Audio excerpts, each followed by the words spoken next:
Hi everyone, I'm Tracy Baker and this is Baker Gets Cooking, and today we are going to make biscuit pizza rolls.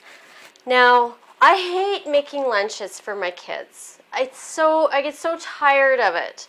It starts in September, it's like it's okay, then by December it's like, oh, I really don't want to do it anymore. And you ask them what they want and they say, I don't care. And so it's up to you to kind of figure out what is a good thing to take in their lunches. And of course, it can't have any nuts. So anything that remotely resembles pizza my kids like, and I'm sure your kids are not any different than that. So this is just a basic baking powder biscuit that is rolled up with pizza kind of things. So first of all, we have to start out with the sauce because it's got to cool before we put it on top of the biscuit. In a saute pan, we're going to put a couple of tablespoons of canola oil. I'm just going to turn the burner on here a little bit. And then to that, we're going to put about a half a cup of diced onion and a half a cup of pepper. And this is probably a cup of mushrooms because they'll like reduce in volume quite a bit. So those are the vegetables that my kids like on pizza. If your kids are, you put whatever they like on it. My guys like vegetables. I'm going to make this a vegetarian pizza roll today, but you can certainly add pepperoni or ham or pineapple or whatever you like. It really doesn't matter. It's kind of like an open canvas for you. So I'm just going to go ahead and put that in the saute pan, and then we're going to put a little bit of salt and pepper, as usual. Salt and pepper, about half a teaspoon of salt and some pepper, and we're just going to stir that up and let that soften. So that's going to take maybe 5-10 minutes to soften. Okay, my veggies have been sauteing for about 10 minutes and they're nice and tender and all of the water has evaporated from the mushrooms. And you have to let that cool before you put it on top of your dough. So I'm going to let this cool. I have one that's already cooled here. And to that I'm going to add about a cup of, this is marinara sauce that I made from the spaghetti and meatballs recipe that's on my blog. Or you could save a little bit of the sauce from the lasagna recipe, the vegetarian lasagna recipe that's on my blog, or you can just use a can of tomato sauce. That's fine too.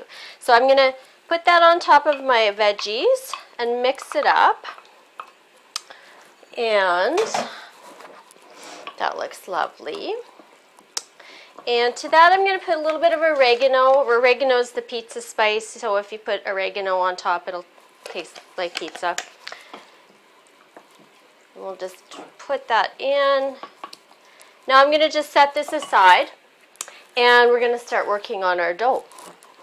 Okay, so let's start working on our dough. You need a fairly large bowl, and in this bowl I have a cup and a half of white all-purpose flour, a half a cup of brown flour, a teaspoon of salt, 4 teaspoons of baking powder, and a half a teaspoon of cream of tartar.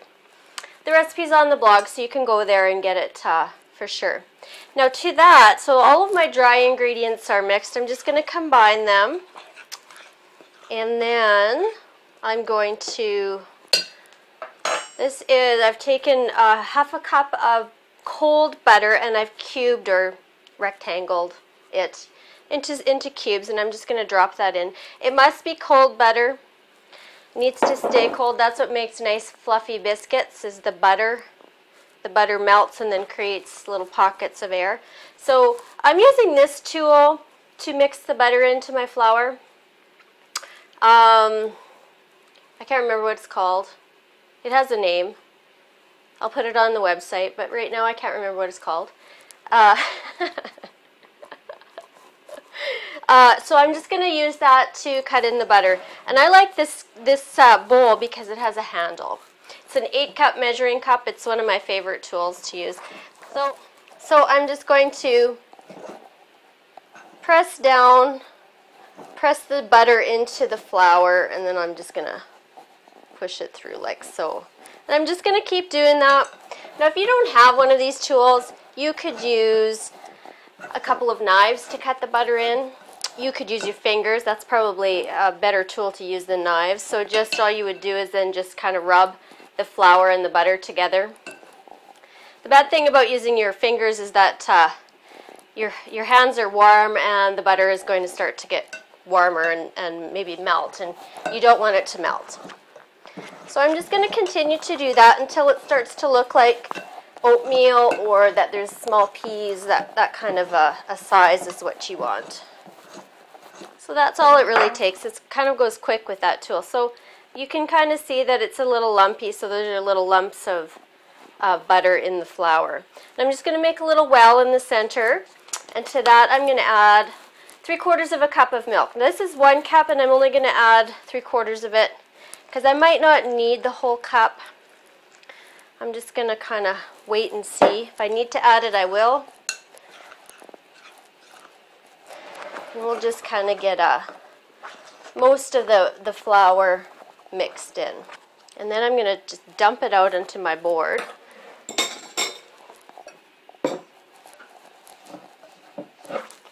And it's still going to be quite dry, and that's okay. I'm just going to use my very clean, impeccably clean hands, and I'm going to just bring it together. Now it's a little bit dry, so I'm just going to kind of make a divot in the center and just put the milk in there and bring it all together. And eventually it will all come into a ball. Okay, and that looks good. So it's a little bit sticky, and it's kind of a ball, and I've kind of kneaded it, you know, I don't know, 10 times. So to knead, you want to turn it like so, and then kind of fold it in half and push it away from you using the heel of your hand. That's a kneading technique, and you would use the same technique for a yeast dough.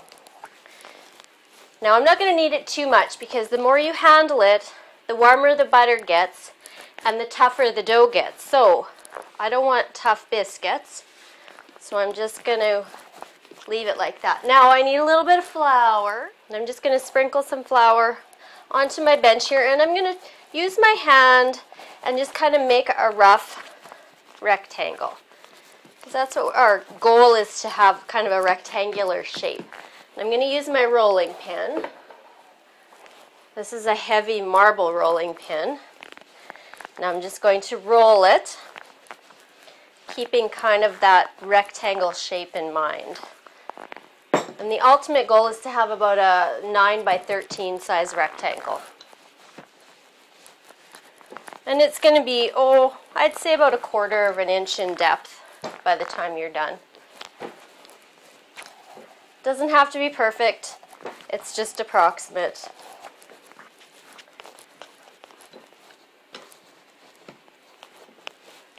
I think that's good. That's close. And it is about 1/4 of an inch in depth. Okay, so over this, we're going to spread our cooled red sauce. So that just kind of plops in the center.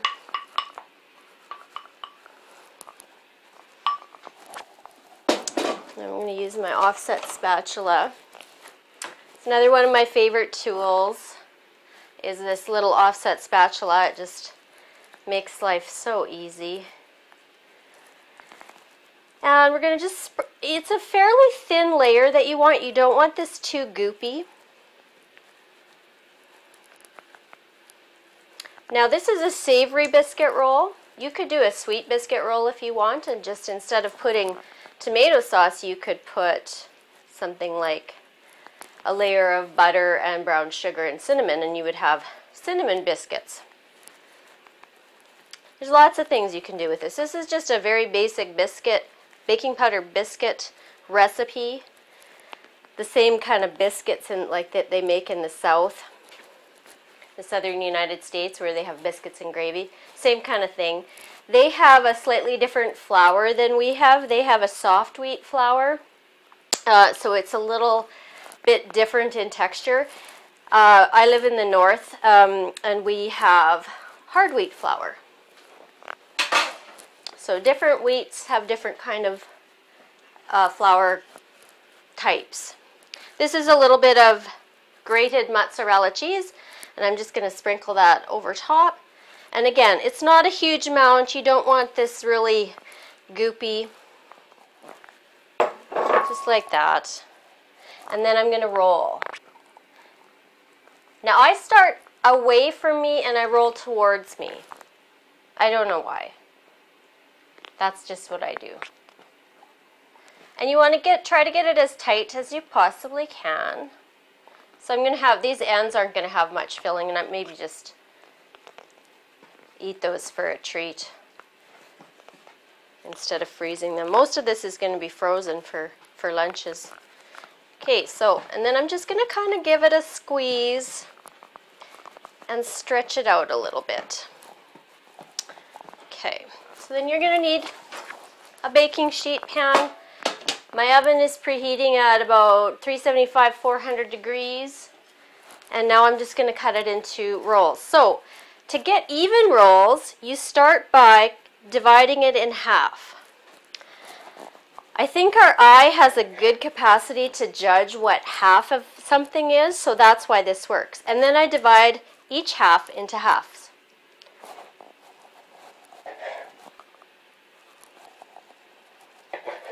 And then I do it again.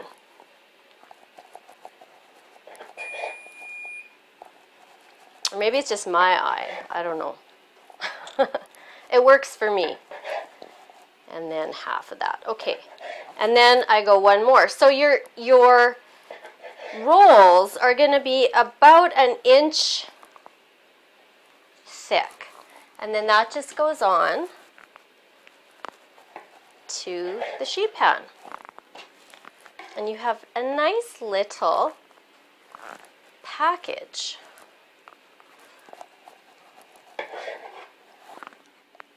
The end is kind of not full of very much, so that's okay. It'll be just like an empty biscuit. My kids love them anyways, doesn't matter. Okay, so that's that. There's 16 little rolls there. They're going to go in the oven for about 15 minutes. I'm going to check them in 15 minutes and see if they're done. They're done when they're golden brown, and we'll show you what that is in about 15 minutes. My biscuit rolls are just out of the oven, and I'm going to let them sit on this hot pan for about 5 minutes, and then I'm going to put them onto a cooling rack. They look lovely. They smell awesome. They smell like pizza. I'm just going to have a little nibble from one here, just to let you know how it tastes. It's no wonder my kids really love them, because they do taste really good. I'm going to freeze all of these, and then when I pack my lunches, my kids' lunches the night before, I'll just take one out of the freezer and into a Tupperware container, leave it at room temperature, and then pop it in their lunch the next day. It's so easy. So they get some vegetables, some carbohydrate, some dairy with the cheese, with a little bit, a couple of cut up vegetables, and they're full. They're fine with that. So these make my life simple. They freeze really well. They thaw out really well. They go great with a bowl of soup. They go great with a salad. They're a good thing to have in your repertoire. So I hope this works for you. Hope you try these.